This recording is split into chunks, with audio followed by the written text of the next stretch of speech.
सुगा कलर लुगा लेके अइहा राजा जी। भैया हो एकदम मेहरारू के एकदम डिमांड एक से एक होला। काहे कि भैया हो मेहरारू का डिमांड अगर पूरा ना करबा तो मौगी तो हके रही ना, काहे कि मौगी भग जाई। भैया हो मौगी के एकदम खुशी देखा चाहताड़ा तो मौगी के एकदम जे कहताड़ा उ लेके आबा, नहीं के सुगा करके लुगा लेकर ना आएबा तो भाग जाए केकरो और के संगे। यह हकीकत बा भैया। यह गनवा लाइल बड़े परवेश लाल यादव और नीलम गिरी एकदम नचनिया बाड़े और शिल्पी राज की आवाज़ आ।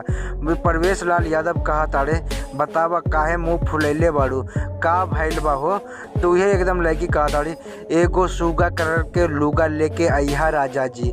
भैया हो एकदम ना लड़की खाना खाताड़ी ना पानी पियताड़ी, एकदम मुँह एकदम फुलैले बाड़ी और फुला के एकदम पकौड़ा एकदम कैले बाड़ी। और परवेश लाल यादव भैया का करी हैं, परवेश लाल यादव खूब समझावत हुई हैं धनी अभी काम धंधा कम चलता, काम धंधा सही चली तो तोहर का सुगा कलर का लुगा एकदम लेके आ जाए। बिल्कुल एकदम लड़की एकदम बिल्कुल नहीं मनाती है भैया और कहते हैं ना लेके आई तो तोहर से एकदम लड़ाई हो जाए, झगड़ा हो जाए, विवाद हो जाए, ना तो हम केकरो और के संग भाग जाए। भैया हो एकदम भागे के वाला बात सुना ताड़े परवेश लाल यादव तो कह देताड़े कि सुना धनी अभी पैसा नहीं के, थोड़ा थोड़ा पैसा जोड़ के हम ला देव। तो भी भैया लड़की एकदम बिल्कुल नहीं के मनाती है, उनकर मौगी एकदम बिल्कुल नहीं के मनाती है। मौगी तो एकदम साफ साफ कहती है कि अगर नया लेके आइल पड़ा तो हम दूसरा के संगे भाग जाए। तो भैया वो परवेश लाल यादव के एकदम बिल्कुल एकदम दिल टूट जाता कि हमार गौवा भर में एकदम नाम एकदम कचड़ा हो जाए। तो परवेश लाल यादव अपना किस्त उठा के एकदम किस्त पर एकदम लुगा लेके आवा ताड़े अपना मौगी खातिर और मौगी के पहनावा ताड़े सुंगा पंछी के लुगा। और भैया मौगी एकदम खुश एकदम पकौड़ा हो जाती है और सुबह एकदम किस पीस से मिल जाता है भैया परवेश लाल यादव के।